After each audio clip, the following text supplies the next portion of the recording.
Magandang hapon sa inyong lahat mga kasari-sari. Ito na naman ang inyong palawenyang tindera. Syempre for today's video mga kasari, ano nga ba yung pwede nating gawin ng mga tindero-tindera? Lalo na ngayon wala ng pasukan. Tumal Israel talaga. Ano pa yung pwede nating gawin para madagdagan ng kahit papano ang ating benta? Isa ka ba sa ganyan din ang balak mong gawin sa iyong tindahan pero nag-iisip ka pa, Ate Tintin, ano nga bang pamamaraan? Gusto mo bang ganitong topic? Interesado ka pa? Pero bago tayo mag-umpisa, huwag mo naman kalimutan mag-subscribe ka na sa palawenyang tindera, please naman. Walang kabayad-bayad yan mga sisi. At eto na, umpisa na natin ang masaya nating chismis. Magandang hapon sa inyong lahat mga kasari-sari. Ito na naman ang inyong palawenyang tindera. At sa mga bago pa lang sa aking channel, sa mga bago pa lang na nakasubscribe, thank you ng napakarami sa inyong mga kasari, no? At syempre, alam ninyo, ito na naman ang inyong palawenyang tindera. Kaya matagal akong nawala kasi may problema na naman kinakarap sa Titintin. Totoo yan, kapag nawala ako ng matagal, mga 2 linggo ako na hindi nakapag-upload, meron na naman akong inaayos na problema mga kasari na nagasakit na talaga itong ulo ko na ito. Siyempre yung problema ko kung paano ako magbayad sa pag-ibig. Aminado ako, hindi talaga ako magaling sa mga online na yun mga kasari. So maghahanap na naman ako ng computer shop na makakatulong sa akin para makabayad ako sa online. Kasi nga nagka-problema. So susunod ko na yan itapik yung problema na yan. Baka problema nyo rin yan. Kaya parehas tayo. Sakit na ng ulo. So lahat naman nabayaran ko na except talaga sa pag-ibig, no mga kasari. So eto na. Siyempre May na ngayon, ramdam na ramdam nyo ba yung katumalan? Si Ate Tintin, hindi ko ganun karamdam. Bagamat ramdam ko na wala talagang mga estudyante na. Dito sa amin, yung mga may pasok na lang mga nasa kolehiyo. Pero yung elementary, junior and senior high, wala na silang pasok mga kasari. At siyempre nakaka-apekto yan sa ating mga may tindahan. Kasi nga, wala nang nabili sa atin ng mga biskuit, ng mga kung ano-ano mga kailangan sa school kasi walang pasok.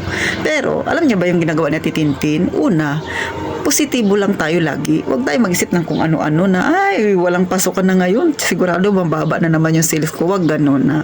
Kasi, the more na iniisip mo yan, baka mas lalong maging negative talaga ang mangyayari sa'yo araw-araw. Una, syempre, pag-pray lang natin yung ating buong maghapong paghahanap buhay. Maging positibo lang tayo palagi, mga kasari. Yun yung aking unang ginagawa. Pangalawa, maliban sa mag-isip ka ng mga produktong pwedeng i-offer, lalo na ngayong tag-init, maraming pwede kang gawin. Maglagay ka ng palamig, magdagdag ka ng mga juice. Dito sa amin, hindi ganun kabenta yung mga palamig. Dati nag-try ako, hindi siya ganun kabenta. Yung naging mabenta dito sa akin, alam niyo ba ano mga kasari? Yung mga juices na ang bentahan ay 15 pesos. So, yung puhunan niyan, katulad nito, no? Ito, di ba, may Sunkist, may Zesto, at kung ano-ano pang mga juices na yan, mga kasari. Yan yung medyo mura na mabenta kay Ate Tintin. So, dapat yun yung targetin natin, yung mga maliliit na mga bata. Tsaka yung medyo mura na mga juices. Kasi, mga kasari, no, malaki yung benta niya. Kasi, ang init-init. Sa totoo lang dito sa amin sa Palawan, napakainit talaga ang mga kasari. Pero kahit mainit, nagkakape pa rin si Ate Tintin. Kaway-kaway sa mga kagaya kong tindera dyan. Na pagka nabuboard sa tindahan, nagkakape kahit gaano kainit. So, yun yung ginagawa natin Tintin, no, mga kasari. Maghanap ka ng ibang mga pwede mong ibenta na pwede mong i-offer kay customer, lalo na ngayong tag-init.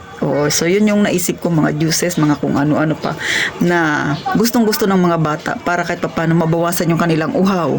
Pangalawa, mga kasari, syempre, mga candy, mga target natin yung mga bata na naglalaro sa ating harapan. Dito sa amin, mga kasari, no, na medyo mahal na talaga yung tinatawag nila na Sticko. So, nasanay tayo sa pangalang Sticko, pero pwede ka namang bumili ng ibang brand na mas mura ng kaunti. So, ganito siya. Ang bintahan ko dito mga kasari, no, 2.5. Syempre, pag 2.5, kasi noon, piso isa yan. Tapos, naging 2 isa. So, ito sinasabi ko mga kasari, no, mga ino-offer ko sa inyo, mga kung ano-anong mga pinagsasabi na Titintin. Based ito sa experience ko. Yan yung ginagawa ko dito sa aking tindahan. Kaya, kahit nung nakaraan pang buwan, mga 1 buwan na mahigit na simula nung nagkaroon ng pagtigil sa pag-aaral yung mga bata dito kasi nga, wala nang pasok, diba? So, hindi ko ganun karamdam yung katumalan.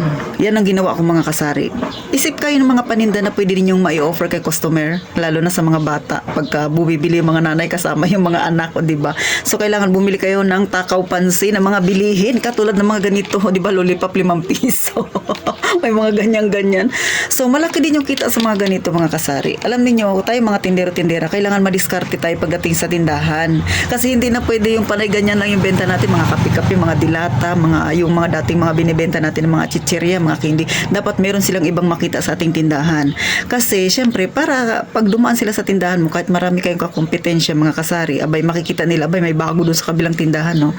Sa Titintin, yan din yung problema ko, kung ano yung problema mo. Marami rin akong kakompetensya dito mga kasari. Pero kahit papano mga kasari, yung aking tindahan patuloy pa rin kahit papano kumikita. Hindi ko pa siya ganun karamdam na talaga sobrang tumal. Bagamat may time na tumal, pero sa panahon ngayon, no, kahit ang hirap-hirap ng buhay mga kasari, ramdam ko yun eh. Pero yung tindahan ko, hindi man ganun kalaki yung naging benta ko, pero hindi ko naman siya masasabing sobrang tumal ng mga kasari. Kasi umaabot pa rin ako sa kota. Kung hindi man ganun kalaki yung kinita ko, basta yung kota na aabot ko siya, masaya na sa Titintin doon mga kasari. Ang mahalaga, araw-araw tayong may pera. Kaya wag ka talagang maging negatibo dyan, sisi. Tandaan mo yan. Ang refleksyon ng yung tindahan ay ikaw. Kaya kung palungkot-lungkot ka dyan, baka maging malungkot din yung tindahan mo. Next, ano pa yung ginagawa na Titintin? Siyempre, para madagdagan yung ating kita, bumili ka ng mga produkto na, siyempre may mga promo-promo. No? Alam niyo mga kasari, no? Isa sa mga ginagawa nating mga tindero-tindera, bagamat ito talamak na, no? Pagka may tindahan tayo, maghanap tayo ng grocery store na mababa yung bintahan nila ng mga paninda para kahit paano malaki yung benta natin. Pagka yung mga paninda nila binili natin, syempre mas malaki yung kitain natin kung mas mababa kahit pa sabing piso yan. Pero syempre, take note, maghanap ka rin ng grocery na bagamat mababa, may mga cards sila. Kung katulad sa akin, no, meron ako tindahan dito na binibilhan talaga na meron silang mga suki card, yung mga ganon, di ba? Nung nakaraan nakaabot ako ng 500 na points mga kasari. Binili ko lahat ng paninda yun. O di ba?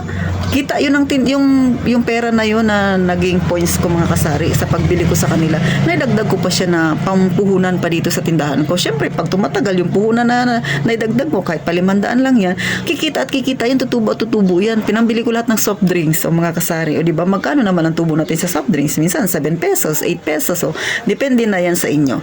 Kaya dapat maging positibo, ipag-pray ang inyong tindahan, gawin ang lahat kung ano ba yung mga produkto na pwede mong idagdag sa yung tindahan. Sa Titintin nga, meron ng electrical tape, meron na akong bulb na benta dito mga kasari, mga school supplies at kung ano-ano pa na pwede nating i-offer kay customer. Huwag kang mahiya magdagdag ng kung ano-ano kahit pasabi nilang mukha lang general merchandising yung tindahan mong maliit.